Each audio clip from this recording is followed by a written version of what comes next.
अब प्रस्तुत है पाठ मेरे संग की औरतें। मेरी एक नानी थी, जाहिर है, पर मैंने उन्हें कभी देखा नहीं।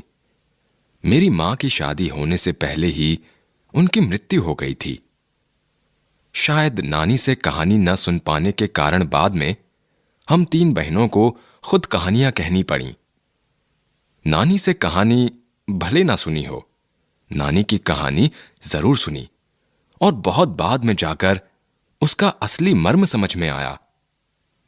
पहले इतना ही जाना कि मेरी नानी पारंपरिक, अनपढ़, पर्दानशी औरत थीं, जिनके पति शादी के तुरंत बाद उन्हें छोड़कर बैरिस्ट्री पढ़ने विलायत चले गए थे। कैम्ब्रिज विश्वविद्यालय से डिग्री लेकर जब वे लौटे और विलायती रीति रिवाज के संग जिंदगी बसर करने लगे, तो नानी के अपने रहन सहन पर उसका कोई असर नहीं पड़ा। न उन्होंने अपनी किसी इच्छा, आकांक्षा या पसंद नापसंद का इजहार पति पर कभी किया। पर जब कम उम्र में नानी ने खुद को मौत के करीब पाया, तो 15 वर्षीय इकलौती बेटी मेरी मां की शादी की फिक्र ने इतना डराया कि वे एकदम मुंहजोर हो उठीं। नाना से उन्होंने कहा कि वे पर्दे का लिहाज छोड़कर उनके दोस्त स्वतंत्रता सेनानी प्यारे लाल शर्मा से मिलना चाहती हैं। सब दंग हैरान रह गए। जिस पर्दा नशी औरत ने पराए मर्द से क्या, खुद अपने मर्द से मुंह खोलकर बात नहीं की थी, आखिरी वक्त में अजनबी से क्या कहना चाह सकती है। पर नाना ने वक्त की कमी और मौके की नजाकत की लाज रखी। सवाल जवाब में वक्त बर्बाद करने के बजाय फौरन जाकर दोस्त को लिवा लाए और बीवी के हुजूर में पेश कर दिया। अब जो नानी ने कहा वह और भी हैरत अंगेज था। उन्होंने कहा, वचन दीजिए कि मेरी लड़की के लिए वर आप तय करेंगे।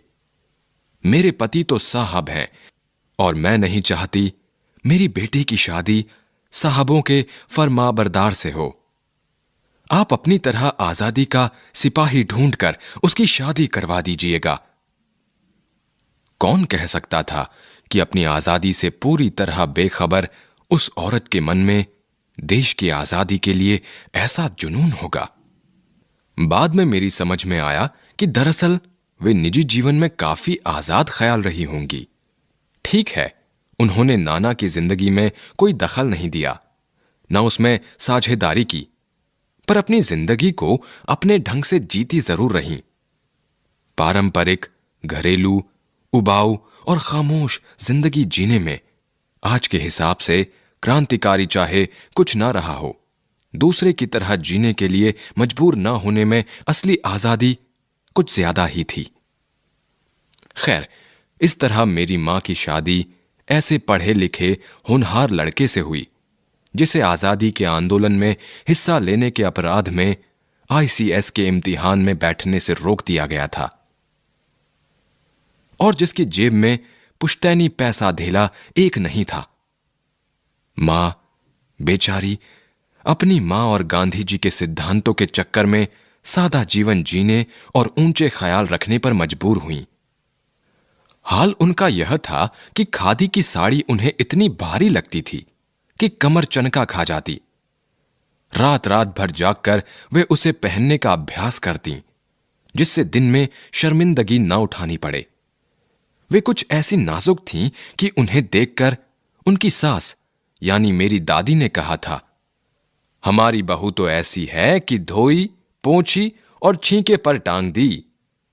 गनीमत यही थी कि किसी ने उन्हें छींके पर से उतारने की पेशकश नहीं की। क्यों नहीं की? उसकी 2 वजहें थी।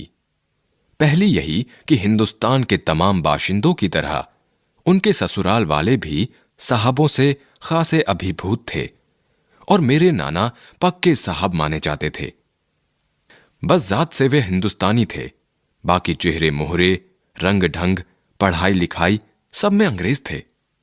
मजे की बात यह थी कि हमारे देश में आजादी की जंग लड़ने वाले ही अंग्रेजों के सबसे बड़े प्रशंसक थे, गांधी, नेहरू हों या मेरे पिताजी के घर वाले। भले लड़का आजादी की लड़ाई लड़ते जेब खाली और शोहरत सिर करता रहे, दबदबा उसके साहसी ससुर का ही था। एक आन बान शान वाले साहब ने उनके सिर फिरे लड़के को अपनी नाजुक जान लड़की सौंपी। उससे रोमांचक क्या कोई परिकथा होती? नानी की सनक भरी आखिरी ख्वाहिश और नाना की रजामंदी, वे रोमांचक उपकथाएं थीं जो कहानी के तिलिस्म को और गाढ़ा बना चुकी थीं। दूसरी वजह मां की अपनी शख्सियत थी। उनमें खूबसूरती, नजाकत, गैर दुनियादारी के साथ ईमानदारी और निष्पक्षता कुछ इस तरह घुली मिली थी कि वे परिजात से कम जादुई नहीं मालूम पड़ती थीं। उनसे ठोस काम करवाने की कोई सोच भी नहीं सकता था। हां, हर ठोस और हवाई काम के लिए उनकी जबानी राय जरूर मांगी जाती थी और पत्थर की लकीर की तरह निभाई भी जाती थी। मैंने अपनी दादी को कई बार कहते सुना था, हम हाथी पे हल ना जुतवाया करते, हम पे बैल हैं। बचपन में ही मुझे इस जुमले का भावार्थ समझ में आ गया था, जब देखा था कि हम बच्चों की ममतालु परवरिश के मामले में मां के सिवा घर के सभी प्राणी मुस्तैद रहते थे। दादी और उनकी जिठानियां ही नहीं, खुद मर्द जात पिताजी भी। पर ठोस काम ना करने का यह मतलब नहीं था कि मां को आजादी का जुनून कम था। वह भरपूर था और अपने तरीके से वे उसे भरपूर निभाती रही थीं। जाहिर है कि जब जुनून आजादी का हो तो उसे निभाना भी आजादी से चाहिए, जिस तिस से पूछ कर, उसके तरीके से नहीं, खुद अपने तरीके से। हमने अपनी मां को कभी भारतीय मां जैसा नहीं पाया। न उन्होंने कभी हमें लाड़ किया, न हमारे लिए खाना पकाया और न अच्छी पत्नी बहू होने की सीख दी। कुछ अपनी बीमारी के चलते भी वे घर बार नहीं संभाल पाती थीं, पर उसमें ज्यादा हाथ उनकी अरुचि का था। उनका ज्यादा वक्त किताबें पढ़ने में बीतता था, बाकी वक्त साहित्य चर्चा में या संगीत सुनने में, और वे ये सब बिस्तर पर लेटे लेटे किया करती थीं। फिर भी जैसा मैंने पहले कहा था, हमारे परंपरागत दादा दादी या उनकी ससुराल के अन्य सदस्य उन्हें न नाम धरते थे, न उनसे आम औरत की तरह होने की अपेक्षा रखते थे। उनमें सबकी इतनी श्रद्धा क्यों थी, जबकि वह पत्नी, मां और बहू के किसी प्रचारित कर्तव्य का पालन नहीं करती थीं? साहबी खानदान के रौब के अलावा मेरी समझ में दो कारण आए हैं। पहला, वे कभी झूठ नहीं बोलती थीं, और दूसरा, वे एक गोपनीय बात को दूसरे पर जाहिर नहीं होने देती थीं। पहले के कारण उन्हें घर वालों का आदर मिला हुआ था, दूसरे के कारण बाहर वालों की दोस्ती। दोस्त वे हमारी भी थीं। मां की भूमिका हमारे पिता बखूबी निभा देते थे। मुझे याद है, बचपन में भी हमारे घर में किसी की चिट्ठी आने पर कोई उससे यह नहीं पूछता था कि उसमें क्या लिखा है, भले वह एक बहन की दूसरी के नाम क्यों ना हो, और मां यह जानने को बेहाल हो कि बीमारी से वह उबरी या नहीं। छोटे से घर में 6 बच्चों के साथ सास ससुर आदि के रहते हुए भी हर व्यक्ति को अपना निजत्व बनाए रखने की छूट थी। इसी निजत्व बनाए रखने की छूट का फायदा उठाकर हम 3 बहनें और छोटा भाई लेखन के हवाले हो गए। लीक से खिसके अपने पूर्वजों में मां और नानी ही रही होती तो गनीमत रहती, पर अपनी एक परदादी भी थी जिन्हें कतार से बाहर चलने का शौक था। उन्होंने व्रत ले रखा था कि अगर खुदा के फजल से उनके पास कभी 2 से ज्यादा धोतियां हो जाएंगी तो वे तीसरी दान कर देंगी। जैन समाज में अपरिग्रह की सनक बिरादरी बाहर हरकत नहीं मानी जाती, इसलिए वहां तक तो ठीक था। पर उनका असली जलवा तब देखने को मिला जब मेरी मां पहली बार गर्भवती हुई। मेरी परदादी ने मंदिर में जाकर मन्नत मांगी कि उनकी पतोहू का पहला बच्चा लड़की हो। यह गैर रवायती मन्नत मांगकर ही उन्हें चैन नहीं पड़ा। उसे भगवान और अपने बीच पोशीदा रखने के बजाय सरेआम उसका ऐलान कर दिया। लोगों के मुंह खुले के खुले रह गए। उनके फितूर की कोई वाजिब वजह ढूंढे ना मिली। यह भी नहीं कह सकते थे कि खानदान में पुश्तों से कन्या पैदा नहीं हुई थी, इसलिए माँ जी बेचारी कन्यादान के पुण्य के अभाव को पूरा करने के चक्कर में थीं। क्योंकि पिताजी की ही नहीं, दादाजी की भी बहनें मौजूद थीं। हां, पहला बच्चा हर बहू का बेटा होता रहा था। खैर, माँ जी ने भी अपनी तरफ से कोई सफाई नहीं दी, बल्कि बदस्तूर मंदिर जाकर मन्नत दोहराती रहीं। पूरा नकूड़ गांव जानता था कि माँ जी का भगवान के साथ सीधा सीधा तार जुड़ा हुआ है, बेतार का तार। इधर वह तार खींचती, उधर टन से तथास्तु बचता। मेरी दादी तो पहली मर्तबा में ही तैयार हो गई थी कि गोद में खेलेगी तो पोती। पर माँ जी की आरजू किस कदर रंग लाएगी, उसका उन्हें भी गुमान न रहा होगा।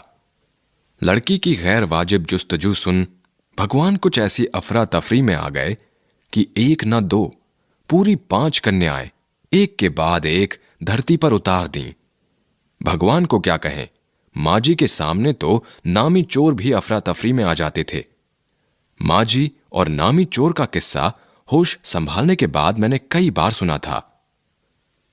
चोर के दीदार की खुशनसीबी भी हाथ आई थी। हुआ यूं था कि किसी शादी के सिलसिले में नकूड़ की हवेली के तमाम मर्द बारात में दूसरे गांव गए हुए थे। औरतें सज धज कर रत जगा मना रही थीं। नाच गाने और ढोलक की थाप के शोर में नामी चोर कब सेंध लगाकर हवेली में घुसा, किसी को खबर न हुई। पर चोर था बदकिस्मत। जिस कमरे में घुसा उसमें माँ जी सोई हुई थीं। औरतों के शोर से बचने को वे अपना कमरा छोड़ दूसरे में जा सोई थीं। चोर बेचारा तमाम जुग्राफिया दिमाग में बिठलाकर उतरा था। उसे क्या पता था कि इतनी बड़ी बूढ़ी पुरखिन जगह बदल लेगी। खैर, बुढ़ापे की नींद ठहरी, चोर के दबे पांवों की आहट से ही खुल गई। कौन? माँ जी ने इत्मीनान से पूछा। जी मैं। चोर ने युगों से चला आ रहा पारंपरिक असंगत जवाब दिया। पानी पिला, माँ जी ने कहा। जी मैं। चोर झिझक कर रह गया। तब तक माँ जी बिस्तर के बराबर में टटोल कर देख चुकी थीं। लोटा खाली था। ऐसा कर, उन्होंने कहा, यह लोटा ले और कुएं से पानी भर ला, पर देख कपड़ा कस कर बांधे रखियो और तरीके से छानियो। चोर घबरा गया। अंधेरे में इन्होंने कैसे जाना कि उसके मुंह पर कपड़ा बंधा है और कमर में भांग? भगवान से उनका तार जुड़े होने की खबर उसे थी, पर बुढ़िया भांग भी छानती होगी, एकदम यकीन न हुआ। इसी से कुछ हैरान परेशान हो उठा। जल्दी कर भाई, तभी माँ जी ने कहा, बड़ी प्यास लगी है। पर मैं तो चोर हूं। मारे घबराहट और धर्म संकट के चोर सच कह गया। हुआ करे, माँ जी ने कहा, प्यासे को पानी तो पिला, पर देख मेरा धर्म ना बिगाड़ियो। लोटे के मुंह से कपड़ा ना हटाइयो, हाथ रगड़ कर धो लीजो और पानी कपड़े से छान कर भरियो। आप चोर के हाथ का पी लोगी? कहा ना, रगड़ कर धो लीजो। सब नाच गाने में लगे हैं, तेरे और भगवान के सिवा कौन धरा है जो पिलाएगा? भगवान वहीं कहीं उसके बराबर में धरे हैं। सुनकर चोर कुछ ऐसा अकबकाया कि लोटा उठाकर चल दिया। पूरी एहतियात के साथ पानी भरकर लौटा तो पहरेदार ने धर दबोचा। कुएं पर देख लिया गया था। तब माँ जी ने लोटे का आधा पानी खुद पीकर बाकी चोर को पिला दिया और कहा, एक लोटे से पानी पीकर हम मां बेटे हुए।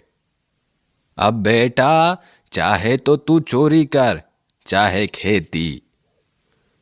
बेटा बेचारा किस लायक रह गया होगा, सो रोमांचक धंधा छोड़ खेती से लगा। सालों साल लगा रहा। जब मैंने उसे देखा तो बड़ा भला मानुस बूढ़ा लगा मुझे, डरा डरा, हैरान सा। अब खानदानी विरासत कहिए या जीवाणुओं का प्रकोप, उन दो सन की बुढ़ियों के बीच मैं अच्छी फंसी। एक तरफ माँ जी के चलते अपने लड़की होने पर कोई हीन भावना मन में नहीं उपजी, दूसरी तरफ नानी के चलते देश की आजादी को लेकर नाहक रोमानी ही रही। 15 अगस्त 1947 को जब देश को आजादी मिली, या कहना चाहिए जब आजादी पाने का जश्न मनाया गया, तो दुर्योग से मैं बीमार थी। उन दिनों टाइफाइड खासा जानलेवा रोग माना जाता था। इसीलिए मेरे तमाम रोने धोने के बावजूद डॉक्टर ने मुझे इंडिया गेट जाकर जश्न में शिरकत करने की इजाजत नहीं दी। चूंकि डॉक्टर अपने नाना के परम मित्र, उनसे ज्यादा नाना थे, इसलिए हमारे पिताजी, जो बात बात पर सत्ताधारियों से लड़ते भिड़ते फिरते थे, चुप्पी साध गए। मैं बदस्तूर रोती कलपती रही। क्या कोई बच्चा इकलौती गुड़िया के टूट जाने पर रोया होगा? मेरी उम्र तब 9 बरस की थी, इतनी छोटी नहीं कि गुड़िया से बहलती, और इतनी बड़ी नहीं कि डॉक्टरी तर्क समझती। तंग आकर पिताजी मुझे ब्रदर्स कारामजोव उपन्यास पकड़ा गए। किताबें पढ़ने का मुझे मिराक था। जब कुछ देर बाद मैंने देखा कि पिताजी को छोड़कर घर के बाकी सब प्राणी पलायन कर चुके थे और पिताजी दूसरे कमरे में बैठे अपनी किताब पढ़ रहे थे, तो रोना धोना छोड़कर मैंने भी किताब खोल ली। एक बार शुरू कर लेने पर उसने मुझे इतनी मोहलत नहीं दी कि दोबारा रोना शुरू करूं या कोई और काम पकड़ूं। उस वक्त ब्रदर्स कारामजोव मुझे देने में क्या तुक थी, तब मेरी समझ में नहीं आया। किताब कितनी समझ में आई वह अब तक नहीं जानती, क्योंकि उसके बाद इतनी बार पढ़ी कि सारे पाठ आपस में गड्ढे-मड्ढे हो गए। कितना पहली बार में पल्ले पड़ा, कितना बाद में, कहना मुश्किल है। पर इतना विश्वास के साथ कह सकती हूं कि उसका एक अध्याय, जो बच्चों पर होने वाले अनाचार अत्याचार पर था, मुझे पहली बार में ही लगभग कंठस्थ हो गया था। उम्र के हर पड़ाव पर वह मेरे साथ रहा और मेरे लेखन के एक महत्वपूर्ण भाग को प्रभावित करता रहा। जैसे जादू का कालीन मेरा नाटक, नहीं, वह 3 किलो की छोरी जैसी कहानियां व कठगुलाब उपन्यास के कई अंश। माँ जी की मन्नत का असर रहा होगा कि मैं ही नहीं, मेरी चारों बहनें भी लड़की होने के नाते किसी हीन भावना का शिकार नहीं हुईं। नानी, मां और परदादी की परंपरा बरकरार रखते हुए लीक पर चलने से भी इनकार किए रहीं। पहली लड़की जिसके लिए मन्नत मांगी गई थी, वह मैं नहीं, मेरी बड़ी बहन मंजुल भगत थी। घर का नाम था रानी, बाहर का मंजुल। लेखिका अवतार हुआ मंजुल भगत, क्योंकि लिखना शादी के बाद शुरू किया और अपना नाम बदलकर पति का ग्रहण करने में कोई हीन भावना आड़े नहीं आई। इसलिए पैदाइशी जैन नाम छोड़ भगत बनी। दूसरे नंबर पर मैं थी। घर का नाम उमा, बाहर का मृदुला। मैंने भी शादी के बाद लिखना शुरू किया, सो बतौर लेखिका नाम चला मृदुला गर्ग। मुझे याद है जब हमने लिखना शुरू किया, उससे कुछ पहले नारीवाद का चलन हुआ था। शादी के बाद नाम न बदलने का रिवाज उसी ने चलाया था। मन्नू भंडारी का हवाला देकर हमसे पूछा भी जाता था कि आप लोग इतनी पोंगापंथी, घर घुस्सू क्यों हो, नाम क्यों बदला? हमारे पास इसका कोई ढंग का जवाब नहीं होता था, अब भी नहीं है। पर नाम बदलने से अपने व्यक्तित्व का कोई नुकसान होते मैंने नहीं देखा। पूछने को तो पिताजी से लोग यह भी पूछते थे, 5 बेटियों से आपका मन नहीं भरा जो हर बेटी के 2-2 नाम रख छोड़े हैं। मुझसे छोटी बहन का घर का नाम है गौरी और बाहर का चित्रा। वह नहीं लिखती। उसका कहना है वह इसलिए नहीं लिखती क्योंकि घर में कोई पढ़ने वाला भी तो चाहिए। खैर, उसके बाद जब चौथी पांचवी बेटियां पैदा हुईं, तो पिताजी ने इतनी बात जमाने की सुनी कि उनका एक एक नाम ही रखा, रेणु और अचला। 5 बहनों के बाद एक भाई हुआ, राजीव। मजे की बात यह है कि बीच की 2 बहनें ही लेखन से बची रहीं। अचला और राजीव फिर उसमें जा फंसे। अचला मुझसे 8 साल छोटी है और वक्त के बदलाव की लाज रखते हुए अंग्रेजी में लिखती है, पर राजीव फिर हिंदी के हवाले। हम 4 लिखते हैं और तमाम खानदान हमें पढ़ता है। मेरी ससुराल में मुझे कोई नहीं पढ़ता। इस तथ्य को हजम करने में मुझे काफी वक्त लगा। फिर उसके फायदे भी नजर आने लगे। कम से कम घर के भीतर तो मुझे हिंदी आलोचना बुद्धि से 2-4 नहीं होना पड़ता। खैर, मैं अपनी नहीं, उन अदेवियों की बात कहना चाहती हूं जो परदादी की मन्नत के नतीजतन धरती पर आई और लेखक नहीं बनी। जो बनी, उन्हें सांस लेने की जरूरत कुछ ज्यादा हो, समझ में आता है। जैसा मेरे पिताजी ने एक बार मंजुल से कहा था, कोई दम नहीं घुटता, सांस लेने की जरूरत ही ज्यादा है। पर यहां तो हम शेर तो गैर लेखिका बहने सवा शेर। चौथे नंबर वाली रेणु का आलम यह था कि गर्मी की दोपहरी में स्कूल से वापसी पर जब गाड़ी उसे और उससे छोटी बहन अचला को बस अड्डे से लेने जाती, तो रेणु उसमें बैठने से इनकार कर देती। उसका कहना था कि यूं थोड़ा सा रास्ता गाड़ी में बैठकर तय करना सामंतशाही का प्रतीक था, जो शायद था, पर साथ ही पिता के अतिरिक्त लाड़ का भी, और रसोइये को खाना खिलाकर जल्दी फारिग करने की लाचारी का भी। मां तो सब चीजों से उदासीन रहती थी, पर पिता काफी कुढ़ते भुनते जब देखते कि अचला गाड़ी में बैठी चली आ रही है और रेणु पीछे पीछे पसीने में तरबतर खरामा खरामा। बचपन में एक बार चुनौती दिए जाने पर उसने जनरल थिमैया को पत्र लिखकर उनका चित्र मंगवा लिया था, जो एक मोटरसाइकिल सवार जवान आकर उसके हाथ में दे गया था। पड़ोस में उसका रुतबा काफी बढ़ गया था। गाड़ी में बैठने के साथ उसे इम्तिहान देने से भी परहेज था। स्कूल तो जैसे तैसे पास कर लिया, पर जब बीए का इम्तिहान देने की बारी आई तो वह अड़ गई। पहले मुझे समझाओ कि बीए करना क्यों जरूरी है, तब मैं इम्तिहान दूंगी। अगर मुझे यकीन आ गया कि हां कोई फायदा है, वरना नहीं। हमने तरह तरह के तर्क दिए। मां ने कहा पिताजी से पूछो। पिताजी ने कहा नौकरी कर पाओगी, शादी कर पाओगी, लोग इज्जत से देखेंगे, वगैरह वगैरह। कोई तर्क विश्वसनीय नहीं लगा, न रेणु को न खुद उन्हें। आखिर उन्होंने उसी कुतर्क का सहारा लिया जो युगों से मां बाप के काम आता रहा है। कहा बीए करो, क्योंकि मैं कह रहा हूं करो। रेणु ने बीए कर तो लिया, पर सिर्फ पिता की खुशी के लिए, यानी पास होने लायक नंबर लाकर। सच बोलने में वह मां से भी 2 कदम आगे है। गनीमत यह है कि आधा समय उसके सच सुनकर लोग सोचते हैं वह मजाक कर रही होगी, इसलिए बिना मेहनत वह लोगों को हंसाए रख लेती है। आज भी उसे कोई इत्र भेंट करता है तो वह कहती है, नहीं चाहिए, मैं तो नहाती हूं। तीसरे नंबर पर चित्रा है। वह कॉलेज पढ़ने तो जाती थी, पर खुद पढ़ने से ज्यादा दिलचस्पी औरों को पढ़ाने में रखती थी, इसलिए इम्तिहान में उसके अंक कम और उसके शागिर्दों के ज्यादा आते थे। पर अपने यहां सब चलता था।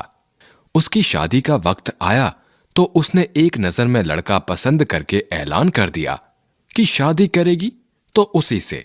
मुश्किल यह थी कि हमारे मां बाप ही नहीं, खुद लड़का भी उसके निर्णय से वाकिफ नहीं था। पर उसका कहना था वह जो सोच लेती है करके रहती है, तो उसकी शादी उसी लड़के से हुई। कोई मुश्किल पेश नहीं आई। आती क्यों? उसने कहा, मैंने पहली मुलाकात में ही उसे बतला दिया था कि मैं जो सोच लेती हूं होकर रहता है। तो उसने बात आगे खींची ही नहीं। पहली मुलाकात में ही हथियार डाल दिए। हम में सबसे छोटी बहन अचला काफी दिनों तक कुछ कम खिसकी मालूम पड़ती रही। पिता का कहा मानकर पहले अर्थशास्त्र किया, फिर पत्रकारिता में दाखिला लिया। ढंग से पढ़ाई की, पास हुई, फिर पिता की पसंद से शादी भी कर ली, पर उसके आगे लीक पर नहीं चल पाई। घर बार में मन ज्यादा रुचा नहीं और मंजुल और मेरी तरह उम्र के 30 बरस पार करते ही लिखने का रोग लगा लिया। एक बात हम में एक सी रही, घर बार को परंपरागत तरीके से हमने भले न चलाया हो, उसे तोड़ा भी नहीं। शादी एक बार की और उसे कायम रखा, चाहे तलाक के कगार पर खड़ी चली हो, पर कगार तोड़ डूबी नहीं। शायद इसलिए कि जैसा मैंने अपने पहले उपन्यास में लिख डाला था, हम सभी विश्वास करती रही होंगी कि मर्द बदलने से कोई प्रयोजन सिद्ध नहीं होता। घर के भीतर रहते हुए भी अपनी मर्जी से जी लो तो काफी है। शादी के बाद मैं बिहार के ऐसे छोटे कस्बे डालमिया नगर में रही, जहां मर्द औरतें चाहे पति पत्नी क्यों ना हो, पिक्चर देखने भी जाते तो अलग अलग दड़बों में बैठते। मैं दिल्ली से कॉलेज की नौकरी छोड़कर वहां पहुंची थी और नाटकों में अभिनय करने की शौकीन रही थी। मैंने उनके चलन से हार नहीं मानी। साल भर के भीतर उन्हीं शादीशुदा औरतों को पराए मर्दों के साथ नाटक करने के लिए मना लिया। अगले 4 साल तक हमने कई नाटक किए। अकाल राहत कोष के लिए उन्हीं के माध्यम से पैसा भी इकट्ठा किया। वहां से निकली तो कर्नाटक के और भी छोटे कस्बे बागलकोट में पहुंच गई। तब तक मेरे 2 बच्चे हो चुके थे, जो स्कूल जाने लायक उम्र पर पहुंच रहे थे। पर वहां कोई ढंग का स्कूल नहीं था। लोगों की राय पर मैंने पास के कैथोलिक बिशप से दरख्वास्त की कि उनका मिशन वहां के सीमेंट कारखाने की आर्थिक मदद से हमारे कस्बे में एक प्राइमरी स्कूल खोल दे। पहले उन्होंने कहा, चूंकि उस प्रदेश में क्रिश्चियन जनसंख्या कम थी, इसलिए वे वहां स्कूल खोलने में असमर्थ थे। मैंने गैर क्रिश्चियन बच्चों को भी शिक्षा पाने के लायक सिद्ध करते हुए अपना इसरार जारी रखा। तब उन्होंने कहा, हम कोशिश कर सकते हैं, बशर्ते आप हमें यकीन दिलाएं कि वह स्कूल अगले 100 बरसों तक चलता रहेगा। मुझे गुस्सा आ गया। मैंने कहा, स्कूल की छोड़िए, किसी के भी बारे में यकीन नहीं दिलाया जा सकता कि वह अगले 100 बरस तक चलेगा। वे भी गुस्सा खा गए, बोले, खुदा का लाख शुक्र है, बच्चों के न पढ़ पाने की समस्या आपकी है, मेरी नहीं। बात कड़वी थी, पर 100% सच। सच के आगे सिर झुकाने की हमारी बचपन की आदत थी। सो मैंने तय किया कि मैं खुद अंग्रेजी, हिंदी, कन्नड़ 3 भाषाएं पढ़ाने वाला प्राइमरी स्कूल वहां खोलूंगी और कर्नाटक सरकार से उसे मान्यता भी दिलवाऊंगी। वहां के अनेक मेहनती और खिसके लोगों की मदद से यह व्रत पूरा हुआ। मेरे बच्चे तथा अन्य अफसरों के बच्चे उसी स्कूल में पढ़े। बाद में अलग अलग शहरों के अलग अलग ख्यात स्कूलों में दाखिला भी पा गए। ऐसे अनेक मौके आए जब मैंने अपने जिद्दीपन के नमूने पेश किए, पर सबसे ज्यादा उसने मंच पाया मेरे लेखन में, जो शुरू से अब तक लीक से खिसका अपनी राह खुद तलाशता रहा है। पर सब कुछ कर लेने पर भी मैं अपनी छोटी बहन रेणु के मुकाबिल नहीं पहुंच सकती। 1950 के अंतिम दौर में एक रात दिल्ली में एक साथ 9 इंच बारिश हो गई। दिल्ली की खासियत यह रही है कि थोड़ा पानी बरसते ही वहां के नाले पर नालों में बाढ़ आ जाती है, पुलों के नीचे पानी भर जाता है और तमाम यातायात ठप हो जाता है। इस कयामती बारिश के बाद तो सरकारी दफ्तरों के पहले तल्लों से फाइलें पानी में तैर आई थीं। अगली सुबह किसी तरह का कोई वाहन सड़क पर नहीं निकला था। जाहिर है कि रेणु के स्कूल की बस भी उसे लेने नहीं आई। रेणु ने कहा, कोई बात नहीं, मैं पैदल चली जाऊंगी। सबने समझाया, स्कूल बंद होगा, मत जाओ। उसने कहा, आपको कैसे पता? इस सवाल का माकूल जवाब किसी के पास नहीं था। हमारे यहां फोन जरूर लगा हुआ था, स्कूल में भी रहा होगा, पर बारिश के चलते वह ठप पड़ा हुआ था। तो रेणु अकेली पैदल स्कूल चल दी। गनीमत यह थी कि बारिश एक मुश्त बरस लेने के बाद थम गई थी। सड़कों पर पानी था, पर और बरस नहीं रहा था। तो रेणु 2 मील पैदल चलकर स्कूल पहुंची। जैसा हमने कहा था वह बंद था। चौकीदार रेणु को देख दंग रह गया, पर रेणु को कोई मलाल नहीं था। वह वापस 2 मील चलकर घर पहुंच गई। सबने कहा, हमने पहले ही कहा था। उसने कहा, स्कूल बंद था तो मैं वापस आ गई, इसमें आपका कहना कहां से आ गया? सोचती हूं कैसे रोमांच का अनुभव हुआ होगा उसे उस दिन। जगह जगह पानी से लबलब करते सुनसान शहर में निचाट अकेले अपनी धुन में मंजिल की तरफ चलते चले जाना। सच, अकेलेपन का मजा ही कुछ और है। शब्द अर्थ। पर्दानशी अर्थात पर्दा करने वाली स्त्री। मुहजोर अर्थात बहुत बोलने वाली। फरमाबरदार यानी आज्ञाकारी। मुस्तैद अर्थात तैयार, चुस्त, तत्पर। फजल अर्थात अनुग्रह या दया। अपरिग्रह अर्थात संग्रह न करना या किसी से कुछ ग्रहण न करना। बदस्तूर अर्थात नियम से। अकबकाया अर्थात घबराया। ब्रदर्स कारामजोव, इसके लेखक प्रसिद्ध रूसी उपन्यासकार दास्तोवस्की हैं। मिराक अर्थात मानसिक रोग। मोहलत अर्थात फुर्सत या अवकाश। फारिग अर्थात कार्य से निवृत्त या निश्चिंत। खरामा खरामा अर्थात धीरे धीरे। इसरार अर्थात आग्रह। माकूल अर्थात मुनासिब या अच्छा। प्रश्न अभ्यास। प्रश्न 1। लेखिका ने अपनी नानी को कभी देखा भी नहीं, फिर भी उनके व्यक्तित्व से वे क्यों प्रभावित थीं? प्रश्न 2। लेखिका की नानी की आजादी के आंदोलन में किस प्रकार की भागीदारी रही? प्रश्न 3। लेखिका की मां परंपरा का निर्वाह न करते हुए भी सबके दिलों पर राज करती थीं। इस कथन के आलोक में क। लेखिका की मां की विशेषताएं लिखिए। ख। लेखिका की दादी के घर के माहौल का शब्द चित्र अंकित कीजिए। प्रश्न 4। आप अपनी कल्पना से लिखिए कि परदादी ने पतोहू के लिए पहले बच्चे के रूप में लड़की पैदा होने की मन्नत क्यों मांगी? प्रश्न 5। डराने धमकाने, उपदेश देने या दबाव डालने की जगह सहजता से किसी को भी सही राह पर लाया जा सकता है। पाठ के आधार पर तर्क सहित उत्तर दीजिए। प्रश्न 6। शिक्षा बच्चों का जन्मसिद्ध अधिकार है। इस दिशा में लेखिका के प्रयासों का उल्लेख कीजिए। प्रश्न 7। पाठ के आधार पर लिखिए कि जीवन में कैसे इंसानों को अधिक श्रद्धा भाव से देखा जाता है। प्रश्न 8। सच, अकेलेपन का मजा ही कुछ और है। इस कथन के आधार पर लेखिका की बहन एवं लेखिका के व्यक्तित्व के बारे में विशेषताएं लिखिए। अभी आप सुन रहे थे ये पाठ। CIET NCERT द्वारा प्रस्तुत है।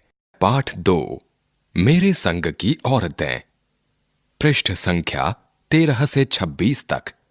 लेखिका मृदुला गर्ग। लेखिका परिचय। समकालीन हिंदी कथा साहित्य की महत्वपूर्ण हस्ताक्षर मृदुला गर्ग का जन्म कोलकाता में हुआ। उन्होंने दिल्ली विश्वविद्यालय से MA अर्थशास्त्र में किया। भारत के विभिन्न शहरों में रहने के बाद सन 1974 से दिल्ली में रहकर स्वतंत्र लेखन, कथा साहित्य के अलावा उन्होंने अपने समय और समाज की समस्याओं पर वैचारिक निबंध भी लिखे हैं। मृदुला गर्ग ने कथ्य और शिल्प दोनों स्तरों पर गद्य लेखन की प्रचलित परिपाटी को तोड़ा है। प्रमुख कृतियां: उसके हिस्से की धूप, अनित्य, चितकोबरा, कठगुलाब, जो उनके उपन्यास हैं। संगति विसंगति 2 खंडों में संपूर्ण कहानियां हैं। रंग ढंग, चुकते नहीं सवाल, निबंध संग्रह हैं।